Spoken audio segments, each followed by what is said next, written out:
Okay guys, I have shared almost every important thing with you. ठीक है, अभी कुछ जो रह गई हैं वो मैं आपसे शेयर करूँगी। अगर तो पेनक्रियास का सीए हो गया उस बंदे का, तो उसमें उसके स्टूल और उसके सीरम में रास और P53 म्यूटेटेड उसके स्टूल में और कहाँ पे आएंगी, सीरम में आएंगी। ठीक है, लेकिन अगर कोलन में होगा तो कोलन में APC भी आएगा, एडिनोपॉलीपोसिस। मैंने आपको बताया था एडिनोपॉलीपोसिस और CA कोलन में APC की म्यूटेशन होती है। ठीक है, APC की म्यूटेशन, रास की म्यूटेशन और P53 की म्यूटेशन, ये तीनों कोलन में आएंगी। P53 और रास की आएगी CA लंग के स्पूटम में। ठीक है, उसके बाद आ जाता है gene amplification.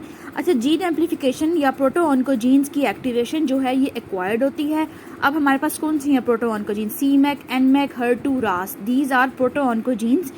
when they get mutated, when they get activated without जो है उनके कोई होल्ड नहीं रहता और वो एक्टिवेटेड हो जाती हैं, वो ऑन्कोजीन में कन्वर्ट हो जाती हैं और वो सेल प्रोलिफरेशन अनलिमिटेड और करना शुरू हो जाती हैं। तो बर्किट लिम्फोमा का CMAC है, NMAC जो है वो N से आप याद रखें न्यूरोब्लास्टोमा, HER2 जो है वो ब्रेस्ट CA में होता है, रास जो है वो G1 ट्यूमर पेनक्रियास। अच्छा, अगर आपसे पूछेंगे ना कि प्रोटो ऑन्कोजीन या ऑन्कोजीन कौन सी है ब्रेस्ट की, तो आपने HER2 करना है। लेकिन अगर वो आपसे पूछेंगे कि कौन सा ट्यूमर सुप्रेसर जीन किसकी म्यूटेटेड हो गई है, ट्यूमर सुप्रेसर जीन किसकी डिसेबल हो गई है, तो BRCA1 और BRCA2 होती हैं ब्रेस्ट की। ठीक है, रास जो है वो GI ट्यूमर में होता है, पेनक्रियास में होता है, और JAK2 होती है माइलो पॉलीफेरेटिव डिसऑर्डर में। ठीक है, और BCR-ABL जो है वो एक्सेप्ट BCR-ABL जो है वो CML में होता है, chronic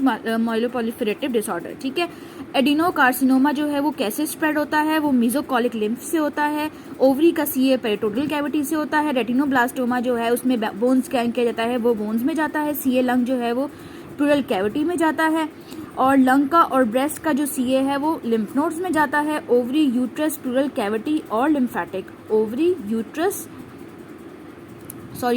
uterus renal hepatic ovary uterus renal hepatic, ये जाते हैं ब्लड से। ठीक है, ovary uterus renal hepatic, they spread through blood.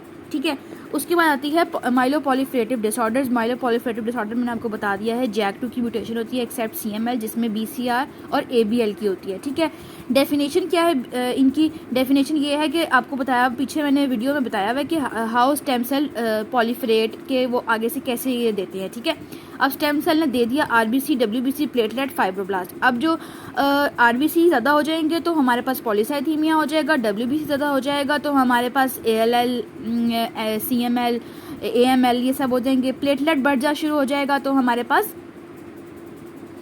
Essential थ्रोम्बोसाइटोसिथीनिया हो जाएगा। ठीक है, और फाइब्रोब्लास्ट बढ़ जाएंगे तो हमारे पास फाइब्रोसिस हो जाएगा। ठीक है, उसके बाद एक और इम्पॉर्टेंट चीज़ जो आपको याद होनी चाहिए वो ये है कि पॉलीसाइथीमिया रूब्रा वेरा में एरिथ्रोपोइटिन डिक्रीज होता है और सेकेंडरी पॉलीसाइथीमिया में एरिथ्रोपोइटिन ज़्यादा होता है। ठीक है, अभी इसमें ये होता है कि मतलब जो पॉलीसाइथीमिया रूब्रा वेरा में RBC ज़्यादा है तो किडनी को पता चल गया भाई RBC बहुत ज़्यादा है तो मुझे एरिथ्रोपोइटिन बनाने की ज़रूरत नहीं है।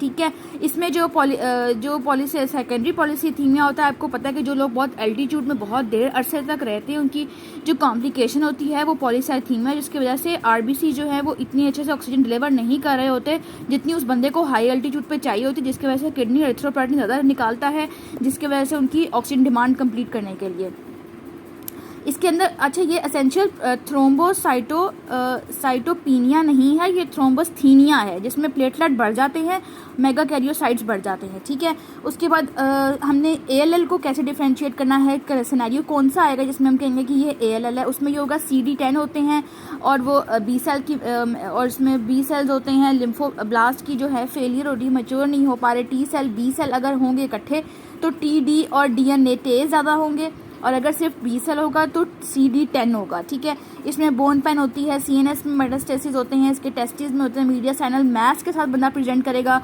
ALL पूछा जाएगा कौन है भाई, ALL किसको हो रहा है, या तो उसको मीडिया साइनल जो है वो हो जाएगी, प्रेजेंटेशन होगी, और इसकी फैब क्लासिफिकेशन होती है। ठीक है, ठीक है। ALL के बारे में हमने पढ़ा था कि ALL जो होता है वो ओल्ड एज बच्चों, छोटे बच्चों में होता है, यंग बच्चों में होता है, और जो CLL है वो ओल्ड एज में होगा। अब कैसे आप बताएंगे कि बंदे को क्या हो गया है? वो बंदा कहेंगे सिनेरियो इस तरह से आएगा कि भाई हीमोलिटिक ऑटोइम्यून हीमोलिटिक अनीमिया की या तो आपको कोई पिक्चर शो की होगी या आपको शो किया होगा कि बंदे के अंदर क्रश्ड लिटल लिम्फोसाइट्स हैं।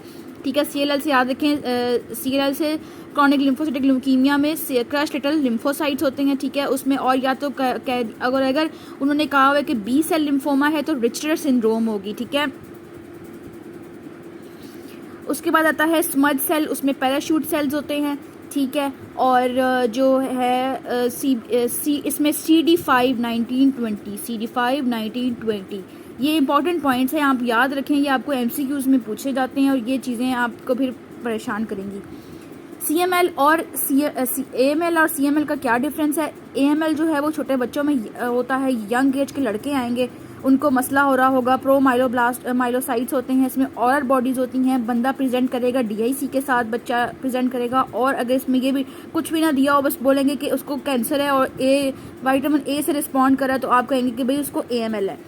फिर CML में मिडिल एज होता है, उसमें फटीग होगी, स्प्लीनोमेगैली होगी, BCR ABL आपको बताया था, ट्रांसलोकेशन 922 हो जाती है, और हॉजकिन लिम्फोमा जो है रीड स्टेनबर्ग, आपको हॉजकिन लिम्फोमा का मैं चार्ट जो है वो शेयर कर देती हूँ, वो भी इंपॉर्टेंट है, वो आप देख लें। ठीक है।